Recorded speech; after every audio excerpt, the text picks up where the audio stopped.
We've now committed $113 billion to the Ukraine. For reference, the entire budget of EPA is $12 billion. The budget of CDC is $11 billion. We have 57% of Americans. We have a crisis here. We have a war on the poor. 57% of Americans cannot put their hand on $1,000 if they have an emergency. That's sad. 1/4 of Americans go to bed hungry. We have 1.5 million veterans who are living below the poverty line. We have 33,000 veterans who are homeless. We have 23 veterans a day who are killing themselves. The war on the poor is a blood war. Hey, he's not lying.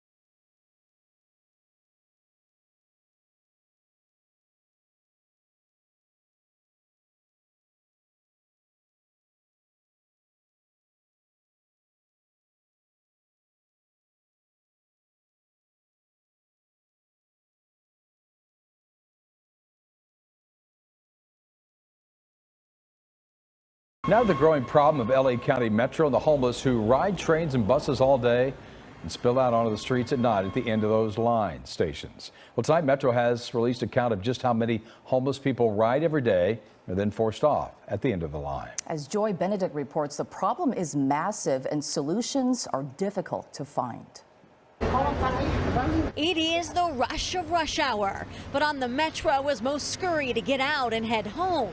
In North Hollywood, there are always a few who linger just to ride again. It is really like being on Skid Row. It's Skid Row on wheels. Now a new study by Metro puts the count at about 550. That's riders who ride all day with no place to go, as they are seemingly homeless. I'm here at about 7:15 every day. Usually when the train comes in, the entire cart is filled with homeless people. The red line from Union Station to North Hollywood is considered one of the worst. I treat it kind of like wild animals of the city. You just don't interact with them, stay as far away as you can, and you're usually okay. The study shows when the Metro stops just after midnight, more than 100 homeless people get off just here in North Hollywood alone. We have somebody that comes around 5 o'clock in the morning or so and kind of rouses the folks that are around.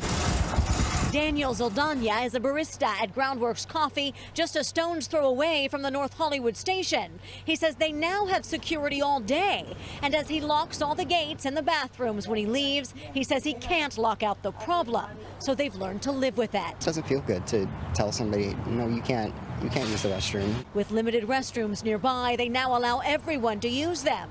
He says it's the decent thing to do. Food, water, shelter, restrooms are something that a functioning society would be willing to, bear the costs of. Problems on the Metro are well documented. Drug use, overdoses, disturbances, and people passed out. Others aren't even fully clothed. Well, I've had people fling me. Sorry, I shouldn't swear, but I've definitely had that. One guy tried to attack me with his bicycle. Even a month ago, they're literally smoking crack on the car.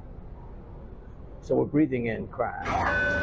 On this night, there was a heavy presence of police and ambassadors, and the trains seemed peaceful. And according to the study, 67% of the homeless on the Metro surveyed would like help finding shelter. With the amount of taxes that come into the city, there has to be someone who has an answer that can use the money to do some good. A problem that can't get fixed soon enough for those dependent on public transportation, who instead of tapping in, may just tap out of riding at all. I don't mean to dehumanize them because it is a human problem, but I mean, it sucks for everyone else that's just trying to get to work every day. LA Family Housing, which offers services for the unhoused here in the area, just signed a contract with Metro to hire 2 new outreach teams to work strictly with those riders on Metro, hoping to offer assistance for those willing to take it. In North Hollywood, I'm Joy Benedict. If you can spend $400 during an emergency, count yourself lucky, because most Americans can't. A recent survey by a market intelligence company is bad news for you. Here's why. The United States, the land of enterprise, opportunities and freedom. But there may just be a flip side to it. Most Americans won't be able to cover a surprise expense of $400 without taking debt. This may come as a shock to the outside world, but it seems to be the new normal in the US. A survey by Morning Consult shows that only about 1/3 of the US population will be able to meet this expense with their own money. For the vast majority, however, an emergency expense like a car repair or a routine medical checkup is another step towards bankruptcy. The survey is a clear indication that the savings cushion some households built up in the pandemic is fast eroding. This is more bad news for Americans who already reel under a heavy debt burden. For many Americans, taking debt to cover one expense also means not covering several others. The inability to pay isn't confined to the lowest income households. About 20% of Americans who earn between $50,000 and $100,000 said they can't cover a $400 expense with cash or credit. And you are wrong to think that emergency expenses are not that frequent. Over 40% of those surveyed said they meet an emergency expense at least once a month. The financial fragility of Americans is not going to end anytime soon. With a large section now drifting towards the gig economy, people will find it difficult to find a stable source of income. Add to it the high inflation and the threat of a recession later this year.